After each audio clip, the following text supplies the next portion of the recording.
2, 1. Beautiful. Welcome. Well, Gina, how are you doing today? I'm doing great. Thank you for having me. Thank you for swinging by. I appreciate it so much. We've been in touch for a couple weeks now, and finally we made it. You're here. I appreciate the opportunity to have these conversations, and it's so nice to meet you. Yeah, I mean, what you're doing is really helping a lot of people, so I thought it would be really interesting to just kind of get you in here and unpack everything that you're up to at the moment of just kind of helping people through difficult times, I think. Yeah, let's unpack it. So, I mean, how are you doing so far this year? Everything rolling along well in 2024? It's been a miracle year for me. Last year was really difficult. I had a lot of things happen that were kind of putting all my theories to test.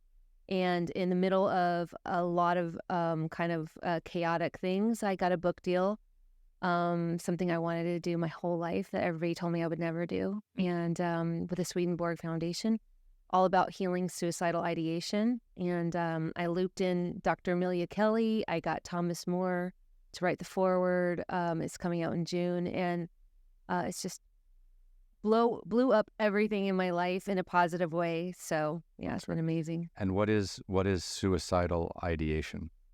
It's just the repetitive thoughts of not wanting to be here. And it's something a lot of people, when they get this, and a lot of times, maybe they'll have different reasons why they get it, trauma or, different kind of the ways that they were raised. But when they get it, a lot of times people feel like they'll never get out of it, that's something that they have to hold their entire life. And it just becomes a part of you. But I'm here to say that, no, you don't actually have to live that way, that you can, through work and through effort and through commitment, you can yourself heal yourself, so you don't have to live the rest of your life with suicidal ideation.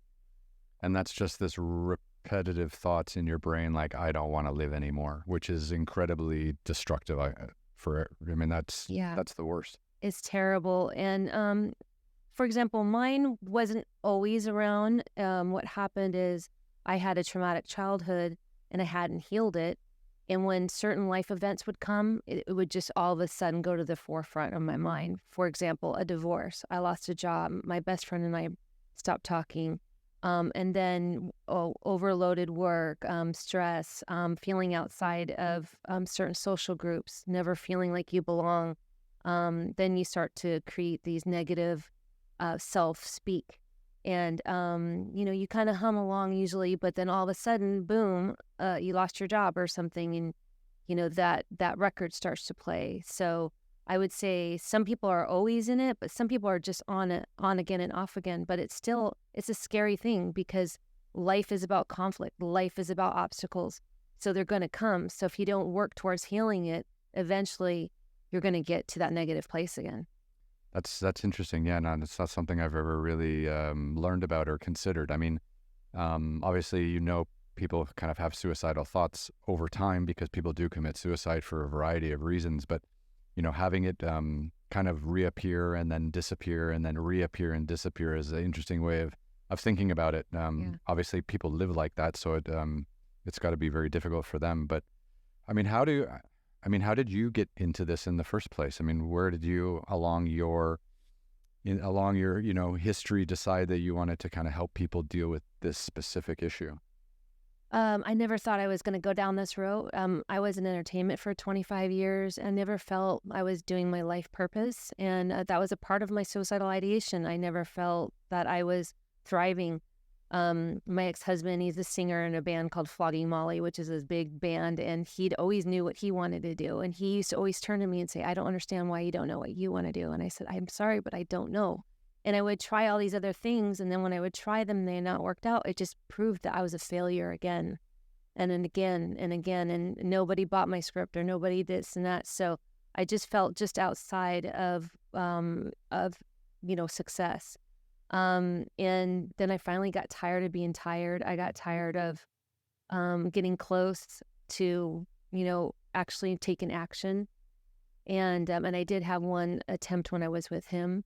And I just got tired of it. And I said, you know what, I'm going to really commit to this. And it did take about 15 years for me. And that's why I want to shorten the window for people to tell them what I've perfected what I've learned so that it can shorten that window to like maybe a year or two, depending on the level of suicidal ideation they have. But I just got sick and tired, and I started going for it. I went to any kind of healing I could. I went to, Kabbalah. I studied Buddhism. I just went towards the light, and I had all kinds of ups and downs and things that I had to say, this doesn't work for me, this does work for me. Then finally, when I really felt like I reached like an enlightenment, or where I was just in love with myself, and that I couldn't hurt myself because I loved myself too much. It was a self-love overtook to the point where I kind of love myself so much it's crazy now. Okay, well, that's Like, good. I can't even think a negative thought. It's very weird. As soon as it comes in, my mind just starts to giggle and say, that's the old Gina. It's literally gone. I kind of was sitting in bed, and I had this just whole experience. To me, it was kind of an enlightening experience, and something came to me and said, you're going to be a teacher now. I felt like euphoric. I felt infused with all this light. I mean, it's sort of like how Eckhart Tolle explains how he transitioned into getting out of depression. And I just said, okay, and I guess that's what I'm going to do. And I started my brand, the Liberated Healer. So I decided to build all this content. I got the book deal. I got my second book deal because the other publisher that wanted it was upset that they didn't get it. I'm an artist as well, so I did 30 images in the first book, and they're channeled images of light and love. I'm doing a documentary now, and I'm doing an app, a wellness app that's going to have a widget on it. So if someone's really depressed, they can just push that widget, and up comes videos from their family, a safety plan, a letter they wrote to themselves, all these things. The thing is, when you're really depressed, last thing you want to do is go on the internet and, where do I go? I need help. It's overloaded. There's just text everywhere. You don't know who to talk to. You're scared. You don't want to lose your job. You don't want to get stigmatized. It's so overwhelming. So we need more services and things that are really easy to plug into. The last thing that I'm putting together is Suicidal Ideation Anonymous, which is modeled after AA. But it's all going to be online, and you can log in and listen to people, and you don't have to show your camera. Wow. And so people can start. I want to bring levity to this serious conversation. To me, it's not, I don't label it dark because that's going the wrong direction for me. So I want to bring levity, and the more you talk about it, the easier it gets. I mean, I don't mean to put you on the spot or anything like that, but how big of a problem is this in the United States? Suicide and suicidal tendencies and stuff like that. And how, I mean, have you seen a big increase in the last few years, especially too after we've come through COVID and people have, been divorced or changed jobs and had things kind of up and down? It must have been, it must be, because I, as for my background, I've been living abroad for like 25 years. So I've just kind of relocated back into the United States, and I'm trying to catch up on what's going on here. And speaking with, very interesting and talented people like yourself who are trying to make a difference. And I'm just curious, I should have checked before. No, but... I have them all in my head. Okay. Well, it's a public health crisis, as you know. It's 1 in every 11 minutes somebody in the United States kills themselves. So 1 in every 11 minutes. So it's 132 people a day. It's about 50,000 people a year. And then in the United States alone, it's about 700,000 people worldwide. And those are the people that actually unalive themselves. And I'm saying the word unalive because I'm trying to get away from the word committed. And there's kind of a reason for that. Okay. Because when they started using the word committed, it was actually against the law. It was a felony to kill yourself. Okay, right. Though committed suicide, like you commit murder. Yeah, okay. And so that's why there's this huge stigma on it. When you say committed, there's just like this, you're a felon. And also you lose benefits for your family. So you don't get the insurance, and you don't get your debts paid off, and you don't. So there's a stigma on that, and actually that's a law that I want to try to see if we can help switch that off, because it's mental health. The family shouldn't have to suffer more because someone in their family had mental health. Hold on a sec. So if you have an insurance policy in the United States, and you have a desk job at some big company, and you commit suicide, you kill yourself, your family doesn't get any of those benefits, any of those life insurance policies, any of those work insurance policies, nothing. No, I mean, That's crazy. they can fight it, and in certain cases, say if they were in the military and they were exposed to like a mustard gas and it led them down that road and you can prove it or something, there might be a way, but it automatically would be a fight. That doesn't make any sense. No. And that's kind of an old law that needs to change.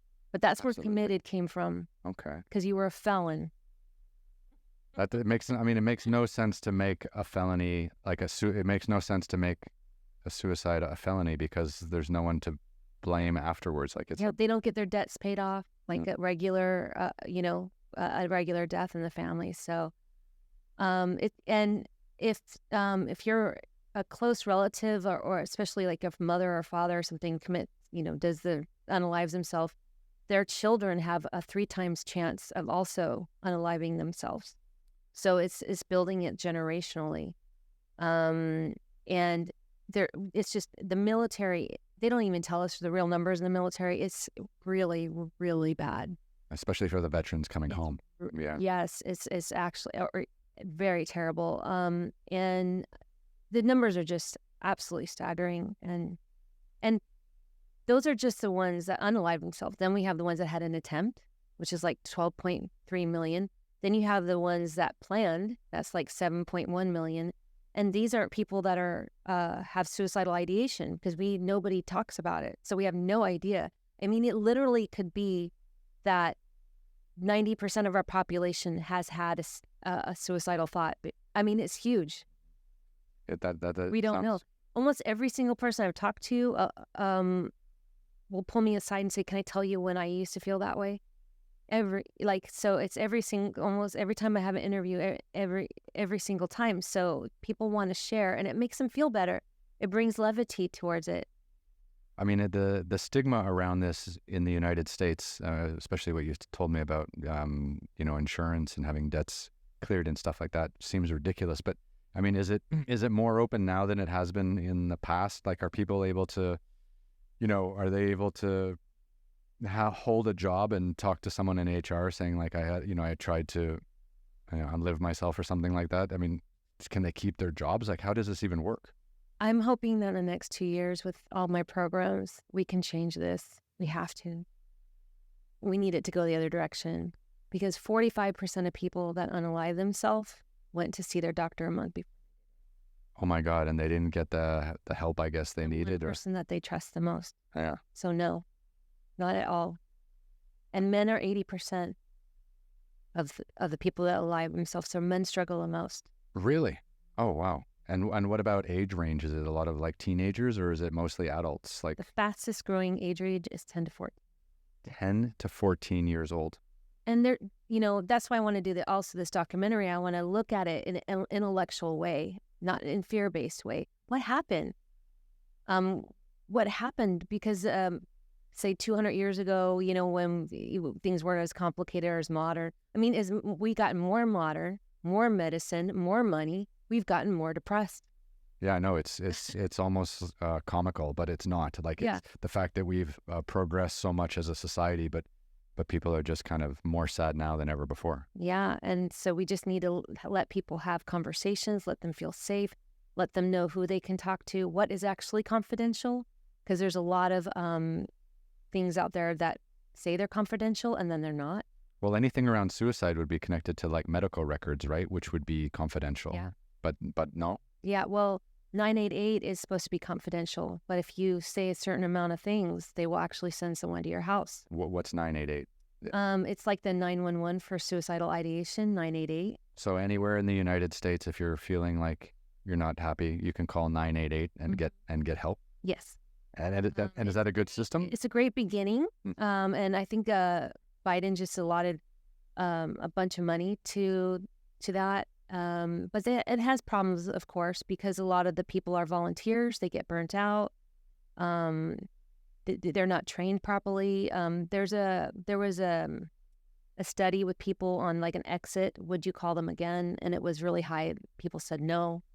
And there's one story. I interviewed a guy who wrote a story about a kid who just was feeling really bad and decided to call it because he saw the numbers. And all of a sudden, the police showed up at his house, and they brought an ambulance, and everybody in school learned about it. And he literally was just kind of having a bad day, and he thought it was just someone he could talk to, and his parents had no idea. And for him, he says that was actually the worst day of his life, and now he feels stigmatized because everybody at school found out. Like, it was literally, but he thought it was super confidential, like you would. But there are, I mean, I don't want to deter people that need it, but I just think it should be, I'm a very open book. Let's just tell us what it is. That's the last thing someone needs is, not being straight up with them when they're feeling like that. Yeah. And then providing all the hoopla afterwards, which stigmatizes them for months or and years. This kid was like 14. Yeah. So, he's going to have to go through a long period of having to rewire that experience. And he could have had maybe an easier rewire in another way that was safer for him, I think. How many people who are feeling like this are searching out like holistic healthcare practitioners like yourself maybe, or how many people are actually like searching out like medical doctors? Because I feel like medical doctors might just prescribe you some pills. And then of course therapists, they might try to talk you out of it, but maybe like there's something else going on where you need to kind of manage this from like a 360-degree perspective instead of just like pills. I had a really good therapist for a little while. I never told him, and he's in my book. Oh, it was really great for working on the other stuff I was working on. And so when I got the book, deal, I started talking to him, and he was just like, yeah, I know you never told me. And I was like, yeah, because I was afraid that what's going to happen. I don't want to ruin my career any further. I don't want to put that on myself. I told one person that was a friend of mine, and she just told me, I can't help you. I don't have the qualifications. And so I don't blame her at all for saying that. But it took me so much courage to tell that one person that I didn't tell anybody else again. I still actually never did tell anybody else till I really healed it. What are you supposed to do if someone super close to you confides in you and says, I'm not happy, like I don't want to continue on living? Like as a good friend, what are you supposed to do? And that's like, I wouldn't even know how to respond. Like, my jaw would, like, how do you respond in a way that doesn't judge them? And then how do you respond in a way which would give them I guess you can't have closure to it, right? But how do you, just some comfort in that exchange of information? Well, I think just putting on like baby gloves and, just saying, oh, I'm so sorry you're feeling this way. I want to do whatever makes you feel comfortable. So if I'm speaking in a way that triggers you or upsets you, please let me know. What would you like me to do? Do you just want me to be an ear? Do you want me to seek? I have time. I can go look up things on the internet. I can find you a doctor. Do you want me to do that? Or you want me to find out things for you? I can go, because what happens when you're, I'm sure a lot of people understand, you're depressed or you're feeling really in a hole, because we outlined 5 phases of suicidal ideation. And so when you're starting to go real down, you really fall into a deep hole. It's a hole. I call it the rabbit hole. And it's just, you feel like you're in tar and you just can't, you look up and everything seems separate from yourself. You get a numbness of your whole body, and then you feel completely disconnected from everything that is you. You almost feel like you're not even you're just, there's it's disconnectedness, and you're not even, you just feel so odd.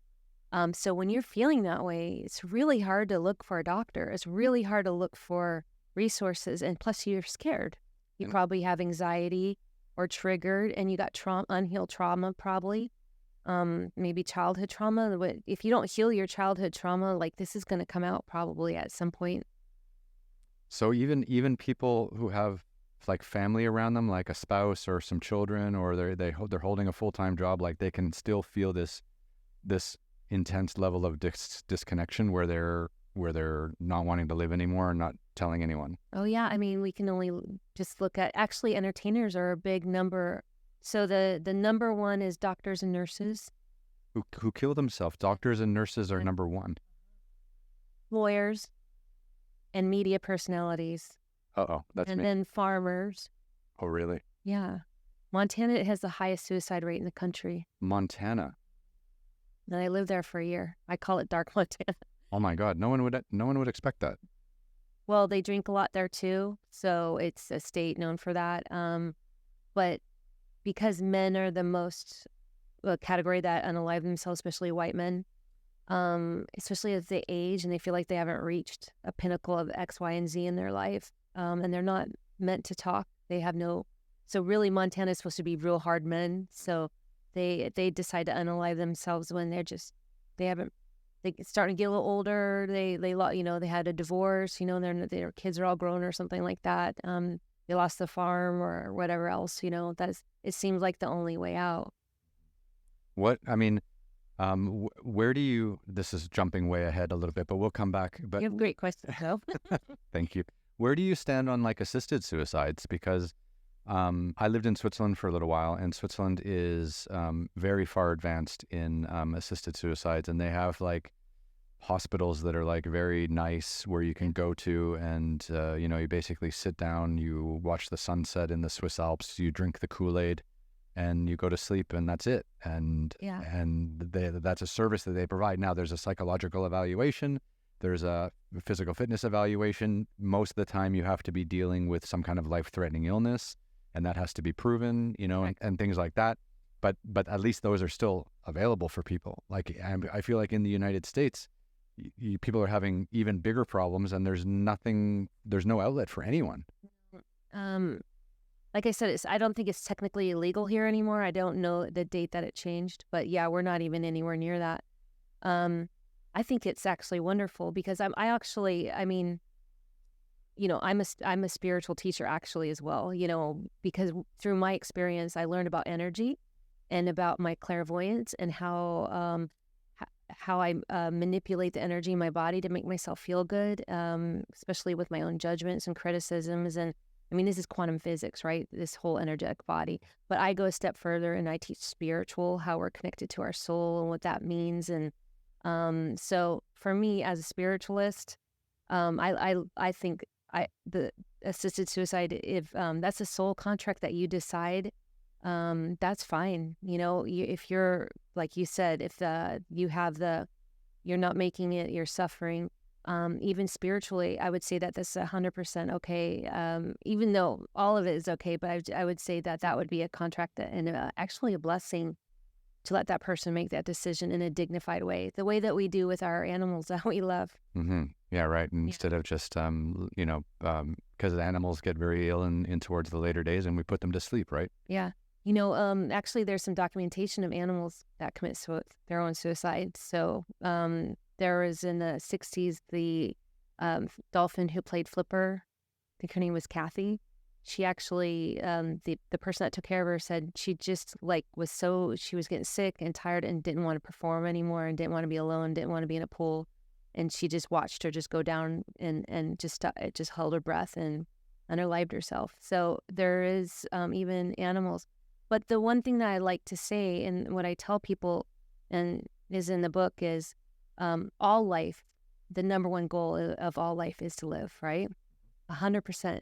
Yeah, and now we're even living in an age where people are very focused on longevity and living longer and living healthier. So it's strange that now we're also having like record high rates of suicide. Yeah, and we just there's a lot of reasons I think for that, but also we've lost our tribe, we've lost our ritual. And that's also why I like spirituality, whether it's not even like a quote unquote religion or anything like that, but I'm talking about like spiritual, connecting to the food that you're eating and appreciating the people that picked it, and having more of a practice of this gratefulness.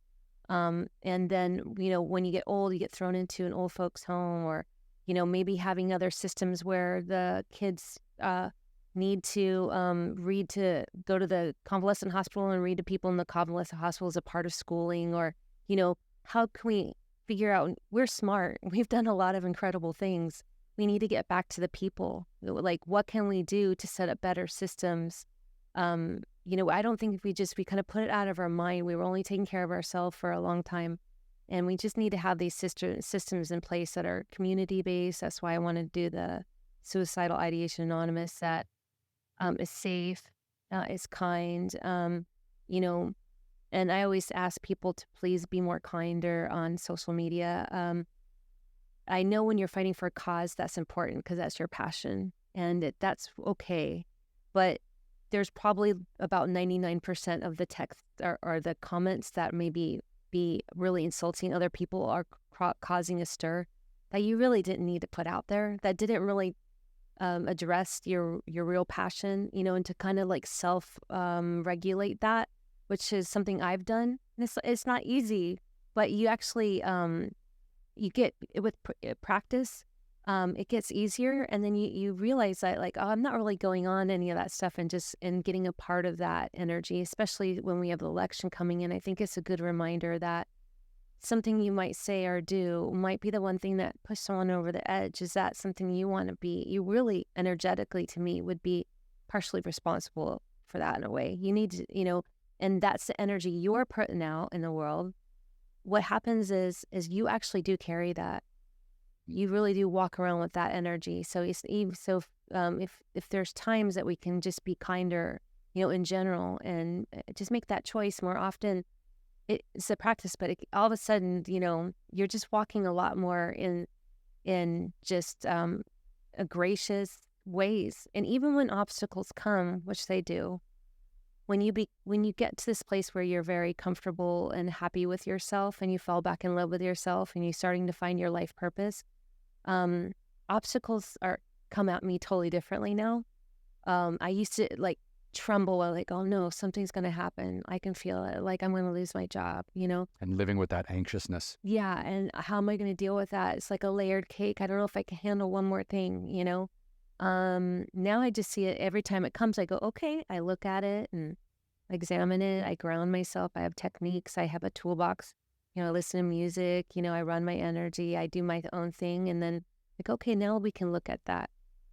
And it puts me in a better place to communicate to the world, taking out a little bit of the emotion, because I used to respond right. I used to feel, because I felt unworthy of myself.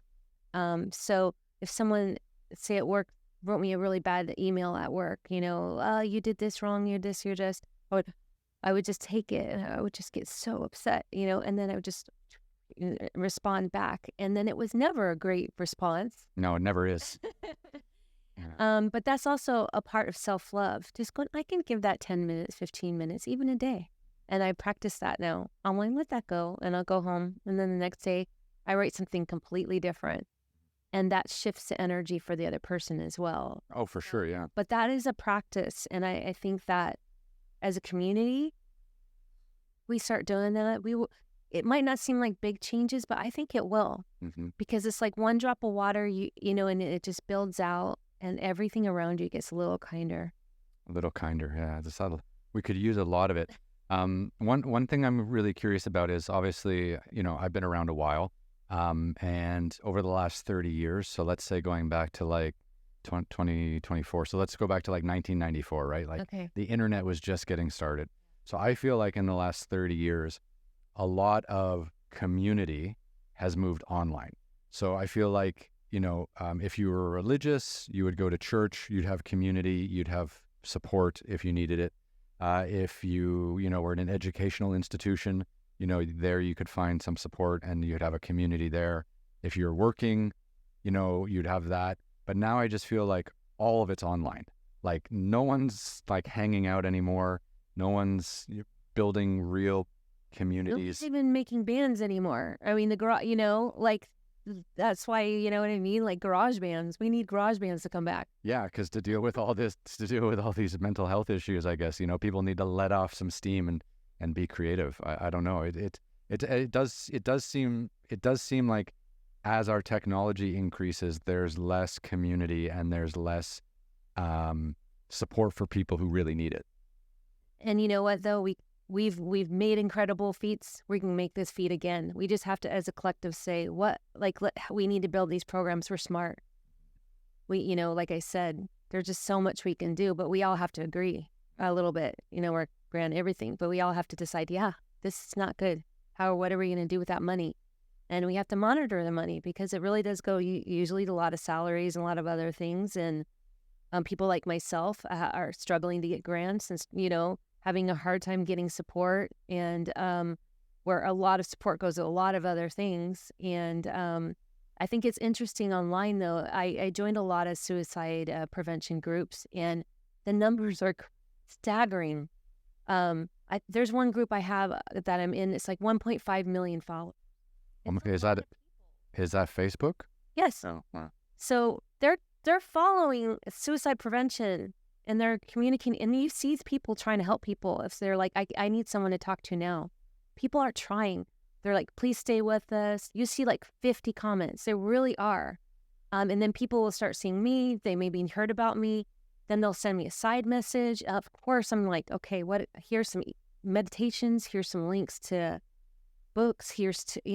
But it's really overwhelming. But they're out there constantly. I mean, what other Facebook group has, other than maybe DC or some like superhero thing, has that many people? So there's this huge need. I mean, if, I don't even know the depths of COVID. I was going to look at that, but we have more double than homicides In suicides. Yes. Yeah. This is 911. How come that we're not talking about it more? I mean, I want to bring levity towards it because I want people to be able to talk about it, but it is 911. Mm-hmm. So one person every 11 minutes takes their life. Yeah. That's only in the United States.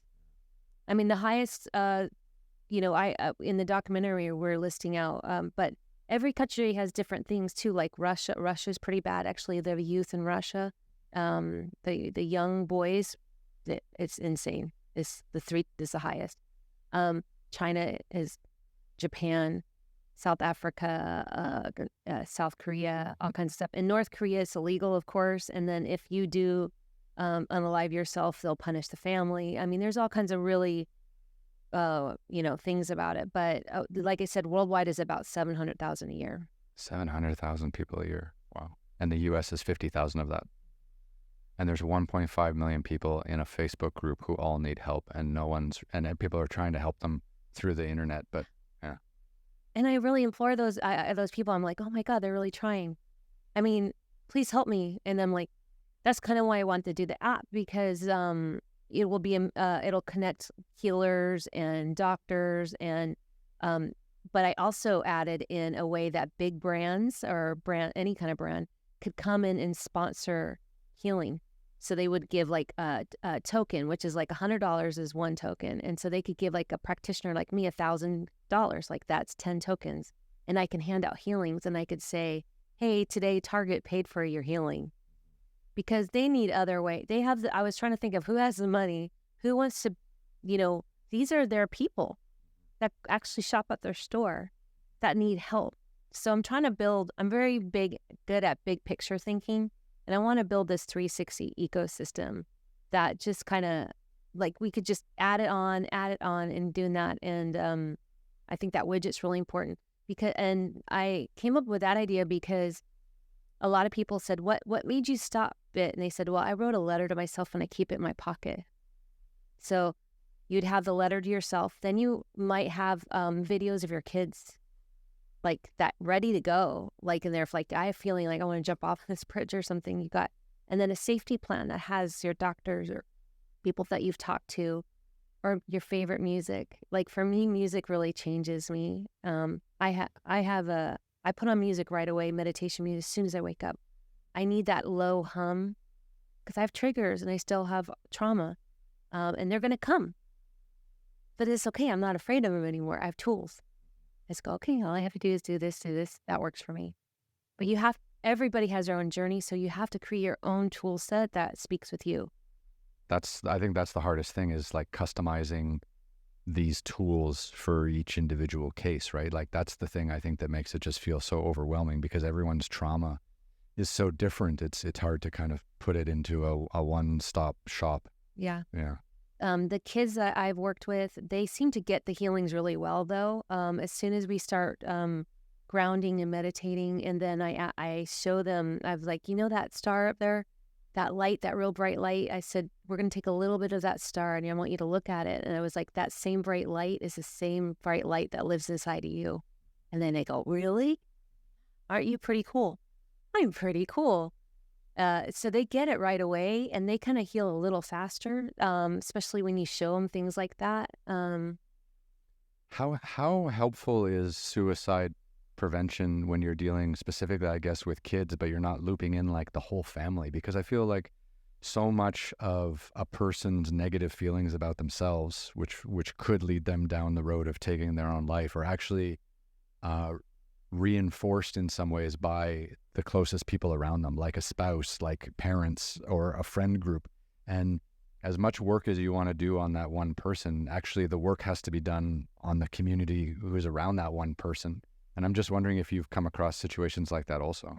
A little bit. It's very devastating, but it's more devastating if you don't get to them, because kind of some of the saddest things I've felt or conversations I had is people that were left behind. Yeah.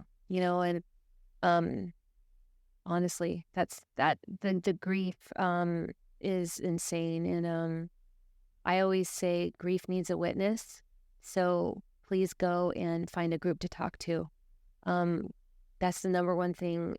Even if you're going through it where you think someone in your family has it, go get help even that way. Go get some support, because that's also part of us building community, I think, is like having more programs, but grief needs a witness. Mm-hmm.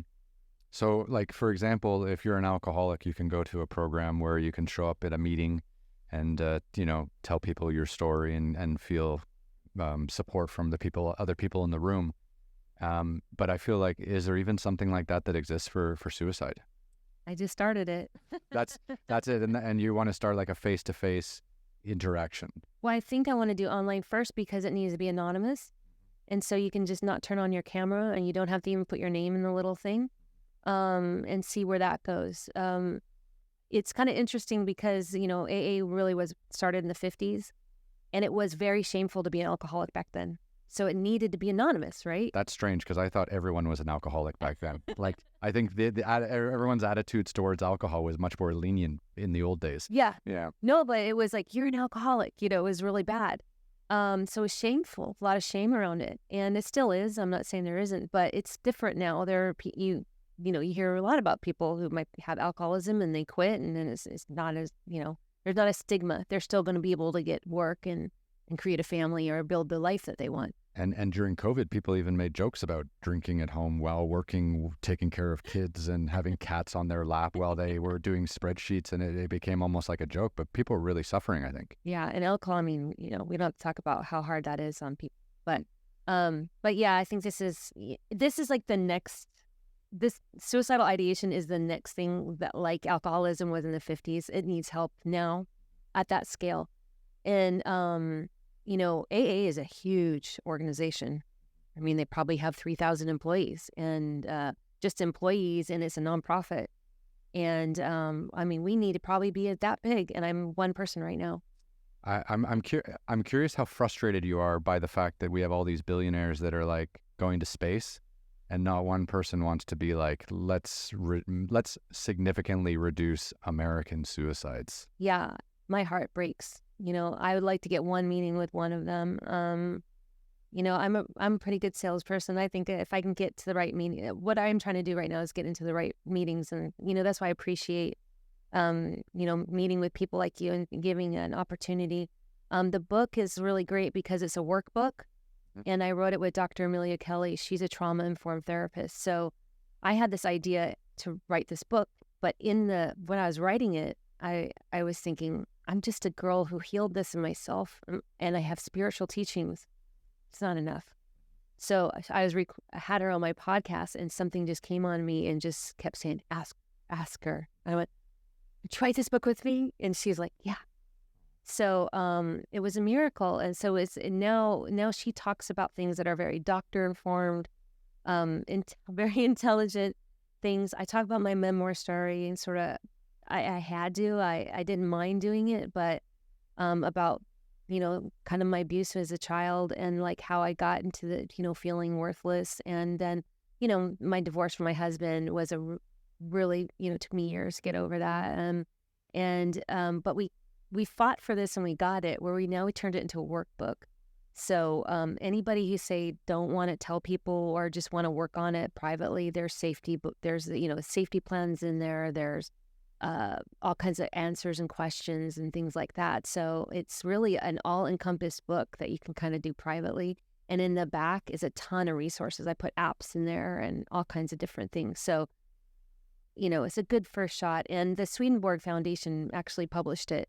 Okay. So that's great. I mean, how well equipped is like traditional healthcare for dealing with people who have mental illness to the point where they want to take their own lives versus someone like you who's gone through it themselves and is maybe not a medical doctor, but is trying to heal people and trying to, I guess, tackle the problem from a different perspective? Yeah.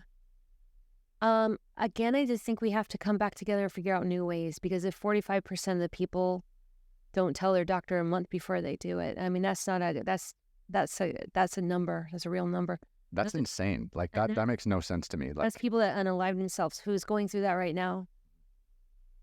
And they go in for a checkup, or they go in for something, and they don't even feel comfortable enough to tell their health practitioner what's really going on in their minds. And another really difficult thing that we're gonna uncover in the it's a six episode documentary, and then we're gonna be doing a Kickstarter soon. Mm-hmm. Is mass shootings. We have 2 a day now in America. 2 per day. 700 a year, and I believe that. And I've read some other journalists that are starting to pique interest in this. I don't know why it hasn't. People don't like to give them any airtime, the actual shooters.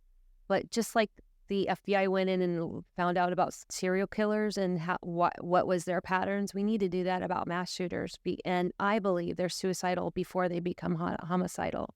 Mm-hmm. So obviously they went to the other side. So if suicidal ideation isn't treated, you're going to maybe lose a person, but you also might lose a person who's going to take out a bunch of people with them.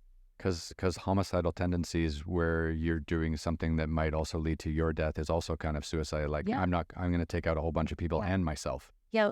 From what the little that I've been able to get access to, they were obviously all suicidal. They've written notes. One of the kids in Texas, he was in a bunch of foster homes. He had written suicidal notes for a long time. Like, he had gone back and forth with different foster parents, and his parents kind of abandoned. I mean, like, he has that really sad story. Then he switched to the dark part of it. But that's why I think it's 911. I mean, where are state resources in tackling some of this? Because I know, like 50, 60 years ago, like, we had state mental health care facilities, right? And then people felt that they were inhumane, and people felt like they were in some kind of prison. And then I think in the United States specifically, they passed a law at some stage saying that you can't be incarcerated for mental health unless you choose it yourself. So that kind of that made the hospitals like obsolete, right? Yeah. And now we just have, and I feel also too, like with the homeless crisis that I'm witnessing here in the United States, and I'm witnessing it for the first time really as an immigrant coming in. The majority of the people I interact with who are homeless are probably not mentally fit. Yeah. Well, we just know we can do better. Yeah. We need the real money to go to the real places. We need the people that are really passionate, that really want to make differences, and that have visions. We're not giving people the right money, and there needs to have a vision other than getting a good salary or making money or being able to. There just needs to be, and we've been able to accomplish so much if we can go to space, if we can do all these other things. Like you were saying, we got to focus on the people a little bit, and we can just do so many great programs. Yeah. I feel like the United States is so strange in a way that a lot of the money that is allocated or that is collected in tax dollars, for example, is actually not used to solve problems in the United States. And I like, obviously the United States has this reputation of being like the world's police officer, like, the most powerful country in the world, the best military, all this stuff. And they're constantly solving problems around the globe and spending huge amounts of money doing it. But I feel like there's so much neglect here. And I think that people who are suffering from suicidal thoughts and things like that are at the forefront of the people who are being just completely ignored. Well, I interviewed a guy in Canada. Actually, it's kind of scary. His father, all of a sudden, his whole life is like a doctor, very like up and coming in his 80s. Great man, just started having suicidal ideation and just started talking about it. And they literally locked him up. And the whole family was like, what is going on? And they almost forcibly convinced the family, pit the other family, and he wrote a book, Rod Wimpod. But they pit the family against each other, and then they basically like, well, we're going to give him electric shock therapy. If you don't sign off on it, we're going to do it anyway. What year is this? Like last year? I thought electric shock therapy was like something they did in the 50s. Something else. So, excuse me, it's something else, but it is sort of like a thing that shocks your brain. And then his dad got better, but then like weeks later, it was back. And so they're saying, well, he needs to do it all the time. And it slowly, like his memories were going. The things that he'd done with his family, he couldn't remember their name anymore, things like this. So he was maybe feeling better, but he didn't remember anything. Yeah, and which is worse, right? So he wrote a whole book on that. So there's definitely like, yeah.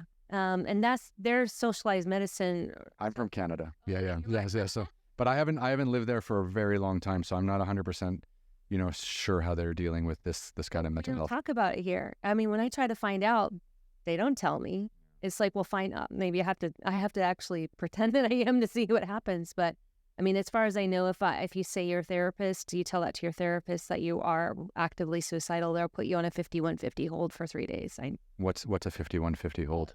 A suicidal person. They will, put you in somewhere for at least 3 days to kind of calm down and get evaluated. And you mean like some kind of incarceration? Yeah.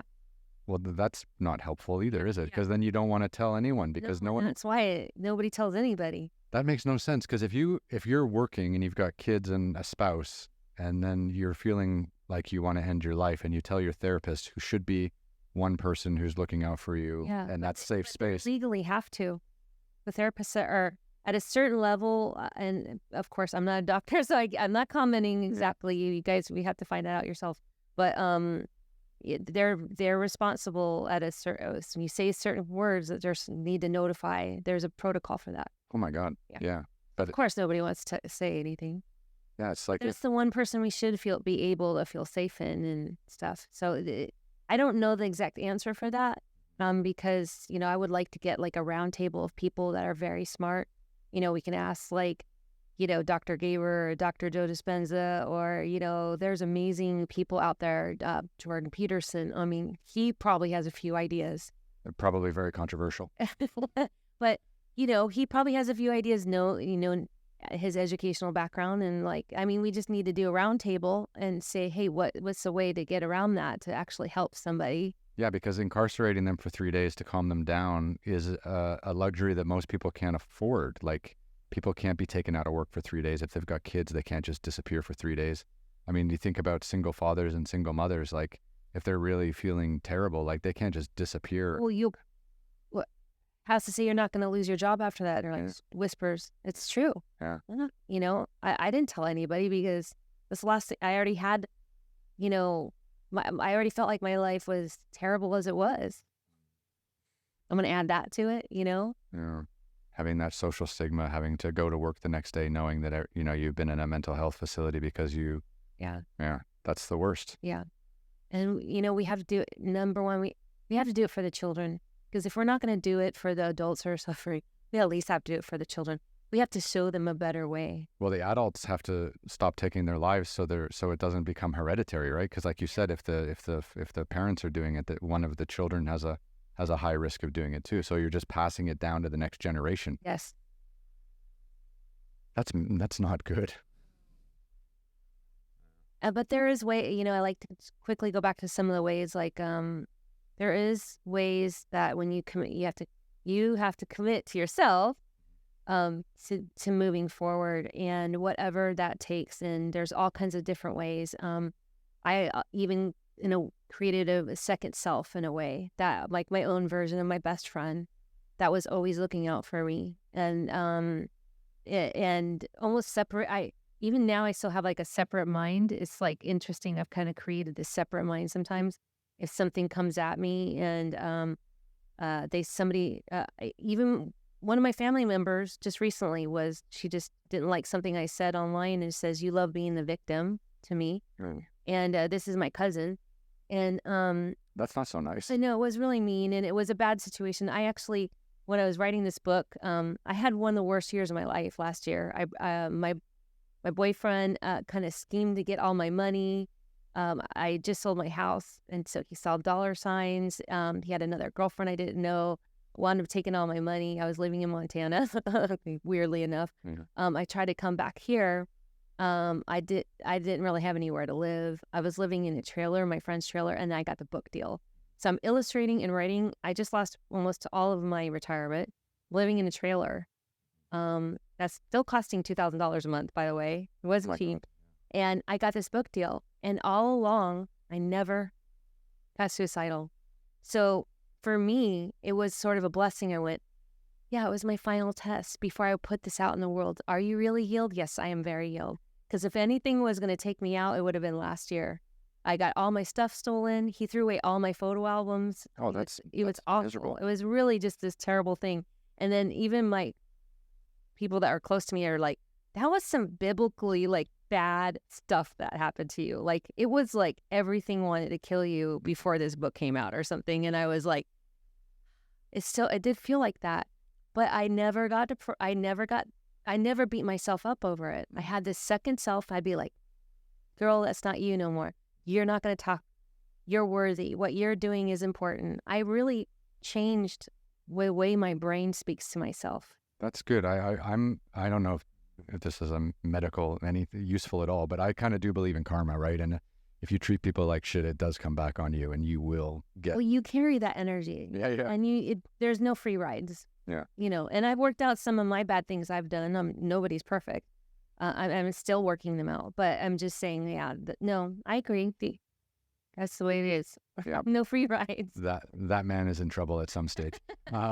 So if I were to come to you and say, look, I'm not feeling great about my life or what's going on, what are some of the tools in the toolbox that you might prescribe to someone who would come to you openly and say, hey, I'm not the happiest? Yeah. Well, I have a course on my website, the Liberated Healer. But the number one tool I always say, and everybody's talking about earthing, if you heard a lot about earthing. And see, the reason why I like talking to you is because that's what you did all the time. All the time. Okay. So it's normal for you to kind of not have experienced this as much, because when you're in nature, I always say, have you ever met a depressed surfer? Not really. They're not really depressed. Because when you get in that level of nature, actually what happens is the ions in your body grounds in a way that's completely different than when you're walking around day-to-day life, working a 9-to-5 job in a building. It's just the truth, right? What happens is, so we have to teach people how to ground when they're not in those elements.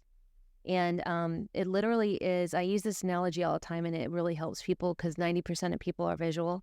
But when people are building a house and an electrician comes in to put in all the wiring and all the walls and everything that they do, the first thing they do is put a grounding cord to the earth. Mm-hmm. Why do they? So that you don't get shocked. And to manage the energy, mm-hmm. right? We are energy. We need to ground. And grounding is like taking your shoes off, walking in grass, walking in the sand, walking in the ocean, just connecting with nature in some way. Yeah, and I have a special technique, where I visualize an actual grounding cord coming off your hips mm-hmm. and sending it all the way to the center of the earth and creating it hollow on the inside and letting all the tensions and all the fears and all the anxieties release. And then a way to run the energy in through the extremities all the way through the bottom, and then calling in all new energy that goes into the spine. Because going back to some spiritual stuff, the spinal fluid that's around all that spinal fluid is like gold. Like that is literally where all our connectors are. So if you change this energy through the spinal fluid and give it some energy, it really will kind of lift you up. And so I teach all that kind of stuff. It's like a form of meditation. I'll tell you this, I've never been happier in my life than in 2019, where I spent probably 5 months out of 1 year sleeping in a tent, being out in nature, sleeping with the natural rhythms of the earth, going to bed at 6 p.m., waking up at 5 p.m., exercising, hiking, climbing every day. Like that was like peak happiness. Yeah, and actually everybody kind of wants to do that, but they're stuck. Yeah, that's it, right? So I foresee that, if we get the right money in the right places, we will see those numbers go down. That is my goal. That's why I'm creating all this stuff. It's like we have to see those numbers go down every year, over year from now on. We get people away from the screens a little bit. It's okay to have some of it, but if we create a world, people are not going to want to go on screens as much if you can create the right world, right? Fair enough. Yeah, true. Because living in real life is way better than living through a screen. And there's ways that we can do it where it's like maybe they don't have to work 5 days a week. They can work 4 days. I mean, we talked about that through COVID and stuff like that. Well, like life balance or whatever. It's not that people don't want to work, and they're like, people are lazy. No, that's not it. They want to enjoy the life that they have. A lot of those people, right? And they had a little bit of a break and they're like, I wasn't living before. So we just have to be smarter. We can figure it out. Just need to actually give it some thought and put some cash behind it. I think we can do it. Yeah. I'm not going to stop. Amazing. I have to. I have too many people counting on me now. So just statistic-wise, just so we can wrap this up, one person every 11 minutes takes their own life. In the United States. In the United States. And then we have 50,000 people a year who are taking their own lives in the United States. Yeah. And the number one state for the highest suicide rate is Montana. Correct. Yep. And then we have attempts, and then we have, planning, which is really close to us. We call that action. I just can't believe there's a Facebook group out there with 1.5 million people in it who are not happy. Yeah. But you're trying to help people. Oh, I know. And I just wanted to have look at it and have an overview. And I'm like, wow, what. These are people crying out for help. Yeah. And they'll just say, can I talk to somebody today? And then I meet some interesting people. Like I met this one girl who's an artist, and she will draw a picture of your loved one if they passed away. And she got something like, she's like, just send me a note.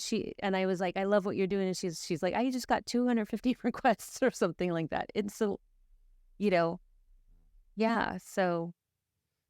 So I know you have to run soon. So where can we find out more about your work, and what do you have coming up in the next few months here? Again, thank you so much for this co-creation, this opportunity. I appreciate it so much.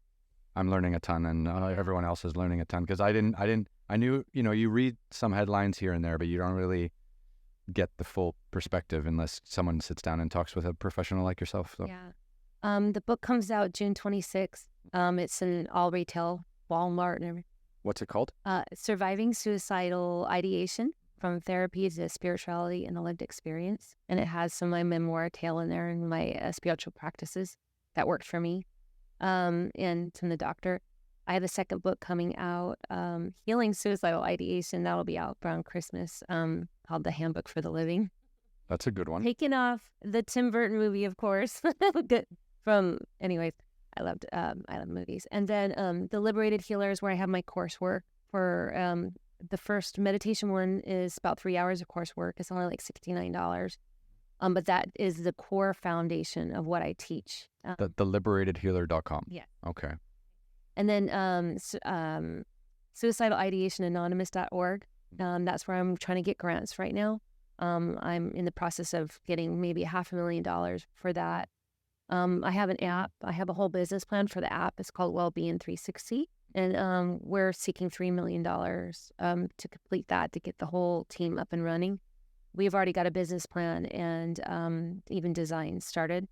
And then I'm doing a documentary with a director from the Ukraine named Max Baltar.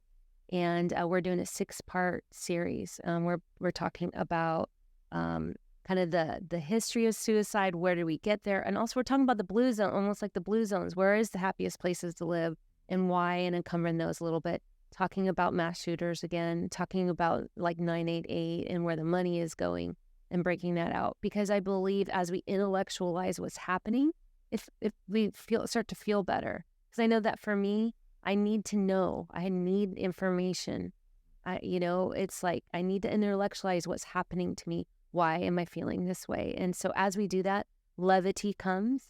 So we need to talk. We need to share. We need to stop. We need to kind of scale back on the judgment and the criticism to other people and try to move more into that kind.